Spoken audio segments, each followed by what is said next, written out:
கர்த்தருடைய பரிசுத்த நாமத்திற்கு மகிமை உண்டாவதாக. அல்லேலூயா. கொஞ்சம் சத்தமாக சொல்லுங்களேன். சரி, கவனிக்கலாம். இன்றைக்கு எபேசர் நிருபம் மற்றும் எபேசு பட்டணத்தை குறித்து தான் இன்றைக்கு நம்ம பார்க்க போகிறோம்.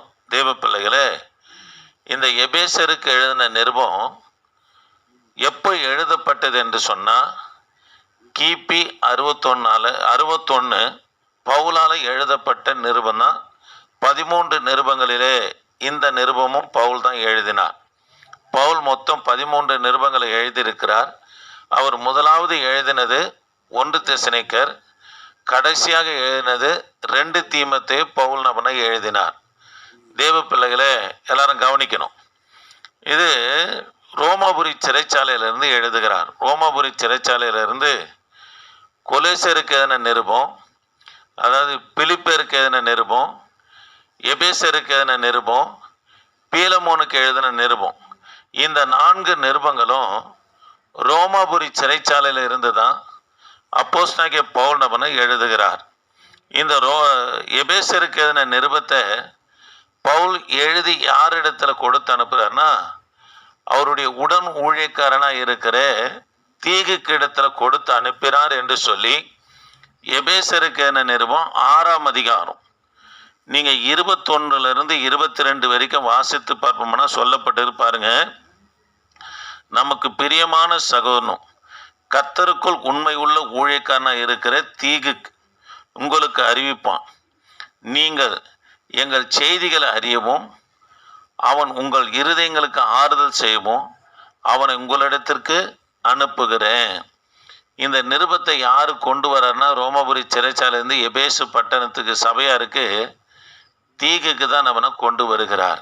தேவ பிள்ளைகளே, இது எபேசு சபையில் வாசித்த பிற்பாடு எல்லா புருஷரும் மனைவியும் பெண்களும் குழந்தைகளும், அதாவது பெற்றோர் என்ன பண்ணால், நம்ம உண்மை இல்லாமல் போயிட்டோமே, பவுலுக்கு கர்த்தர் தன்னை வெளிப்படுத்தியிருக்கிறார், நம்ம வெளிப்படுத்தியிருக்கிறாரு என்று சொல்லி கதறி அழுதார்கள் என்று சொல்லி சரித்திர குறிப்புகள் சொல்லப்படுகிறது. நீங்கள் கவனமாக கேட்டுவாங்க. சரி, எபேசு பட்டணத்தை குறித்து பார்க்கலாம். இந்த எபேசு பட்டணம் வந்து துறைமுக பட்டணம். மத்திய தரைக்கடல் இங்கே இருக்குது இல்லையா, இதுக்கு வடக்கு பகுதியில் தான் இந்த எபேசு பட்டணம்னா அமைந்திருந்தது. பவுல் இந்த எபேசு பட்டணத்துக்கு 2வது மிஷினரி பயணமாய் போகும்போது இந்த எபேசு பட்டணத்தில் 3 வருஷம் தங்கி சுவிசேஷத்தை அறிவித்து இந்த எபேசு சபையை அப்போஸ்தலனாகிய பவுல் நம்மனை ஸ்தாபித்தார். எத்தனை வருஷம் தங்கியிருந்தார்? 3 வருஷம் தங்கியிருந்தார். தேவ பிள்ளைகளே, அது மாத்திரமல்ல, இந்த எபேசு பட்டணத்தில் புகழ் வாய்ந்த ஒரு கோயில் ஒன்று இருந்தது, விக்கிரக கோயில், தேனாள் என்ற கோயில் இருந்தது. இந்த தேனாள் கோயிலுக்கு, அதாவது விசேஷ நாட்கள் ஒரு நாள் இருக்குது, தேரன் திருவிழாவமாக கொண்டாடுகிற ஒரு நாள். எருசலேமில் எப்படி பெந்தகோஸ்த பண்டிகை இருக்கிறதோ அதே நாட்களில் தான் எபேசு பட்டணத்திலையும் இந்த தேனாளுடைய கோயிலில் வந்து திருவிழா நடக்கும். அது மாத்திரமில்லை, இந்த கோயிலுக்கு ஜனங்க என்ன பண்ணாங்கன்னா, அதாவது யாத்திரைகளாக வந்த வண்ணமாக இருந்துக்கினே இருப்பாங்க. நடப்பயணமாக யாத்திரையர்களாக இந்த கோயிலுக்கு வந்த வண்ணமாகவே இருப்பாங்க. இவர்கள் மத்தியில் தான் அப்போஸ்தலனாகிய பவுல் நபனை சுவிசேஷத்தை அறிவித்து அவங்க கர்த்தராகி இயேசு கிறிஸ்து ஏற்றுக்கொண்ட பிற்பாடு ஒரு சபையை நபனை அந்த இடத்துல நபனை நிறுவுகிறார். அல்லேலூயா. சரி, கவனிக்கலாம். அது மாத்திரம் இல்லை, இது இந்த நிருபத்தை எங்கேருந்து எழுதுகிறாரு? ரோமாபுரி சிறைச்சாலையிலிருந்து எழுதுகிறார். ஏன் ரோமாபுரி சிறைச்சாலையிலிருந்து எழுதுகிறார்னா, தேவ பிள்ளைகளே, இந்த சபையை குறித்து கேள்விப்படுகிறார். என்ன கேள்விப்படுகிறார்னா, தேனாளில் ஏற்கனவே என்ன கோயில் இருக்குது? மன்னிக்கணும், எபேசு பட்டணத்தில் என்ன கோயில் இருக்குது? தேனால் எண்ணப்பட்ட கோயில் இருக்குது, விசேஷமான கோயில். அந்த எபேசு பட்டணத்தில் இருக்க ஜனங்க தங்கள் குல தெய்வமாகவே அதை வணங்கின்னு இருந்தாங்க. இப்போ இங்கே போனவங்க தான் ரட்சிக்கப்பட்டு சபைக்கு வந்தாலும் கூட, நான் என் குல தெய்வத்தை எப்படி விட்டுட முடியும் என்று சொல்லி சபைக்கும் வர ஆரம்பித்தாங்க, அந்த கோயிலுக்கும் போக ஆரம்பித்தாங்க. அந்த கோயிலுக்கு திரும்ப போகக்கூடாது என்பதற்காகவே பவுல் சிறைச்சாலையில் கேள்விப்பட்டு இந்த எபேசருக்கு என்ன நிருபத்தை எழுதுகிறத பார்க்கிறோம். ஆமே பாருங்க, 4ஆம் அதிகாரம் 25ஆம் வசனத்தில் பொய் பேசுகிறவர்களாக இருந்தாங்க. 4ஆம் அதிகாரம் 26ஆம் வசனத்தில் கோபப்படுகிறவர்களாக காணப்பட்டாங்க.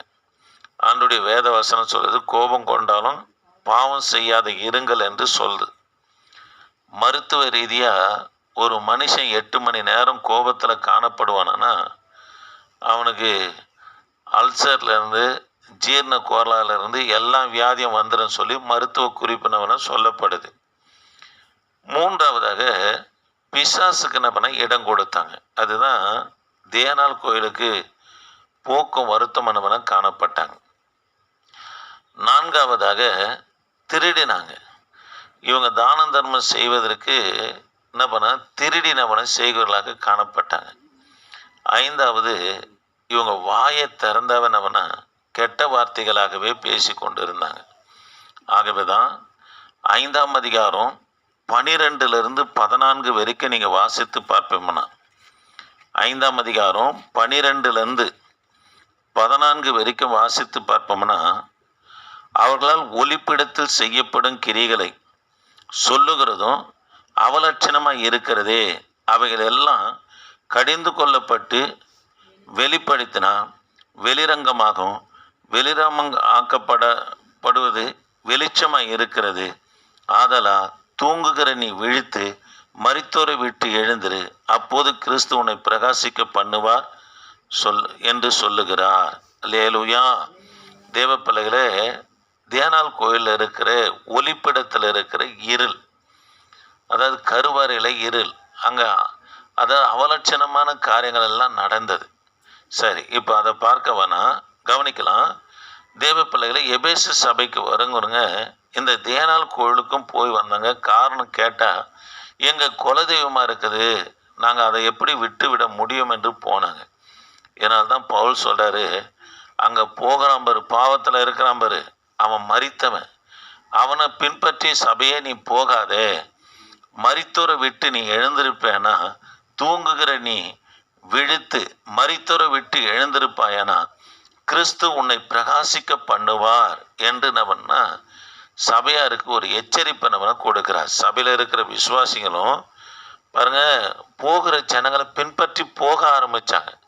இப்போ யாருன்னா கேட்டு பாருங்களேன், ஏம்மா அங்கே நலங்கெல்லாம் சுற்றினாங்க, நீ போய் சுற்றின அப்படின்னு சொல்லி கேட்டால், அவங்க எனக்கு முன்னாடி சபைக்கு வந்தவங்க செய்தாங்க ஐயா, அதனால் நானும் செய்தேன்.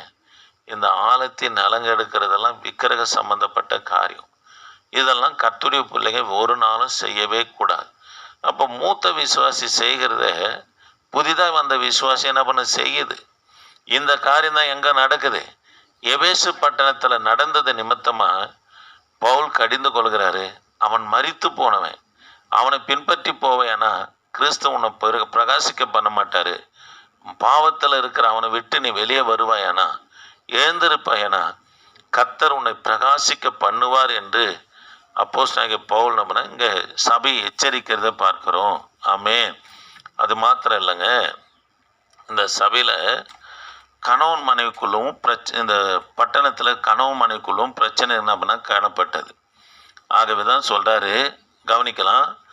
மனைவி என்ன பண்ணுவாங்கன்னா, அதாவது புருஷனுக்கு அதாவது பேச்சை கேட்கவே மாட்டாங்க, கீழ்ப்படியவே மாட்டாங்க.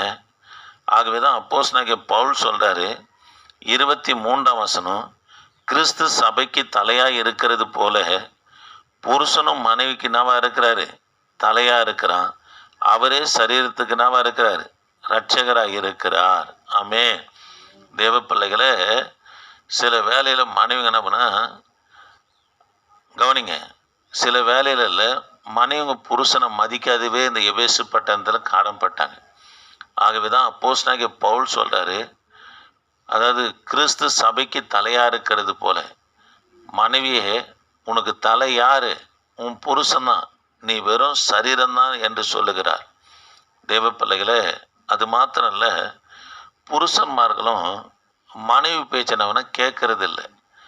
ஆகவே தான் 21ஆம் வசனத்தில் சொல்கிறாரு பாருங்க, 5ஆம் அதிகாரம் 21ஆம் வசனம், எபேசருக்கு என நிருபத்தில் தெய்வ பயத்தோடு ஒருவருக்கு ஒருவர் என்ன பண்ணுங்க, கீழ்ப்படிந்துருங்க. சில வேலையில் மனைவிக்கு நீ செவி கொடுக்கணும். ஆபிரகாம் செவி கொடுத்த நிமித்தம்தான் ஆகாருடைய பிள்ளையும் துரத்த வேண்டியதாக இருந்தது.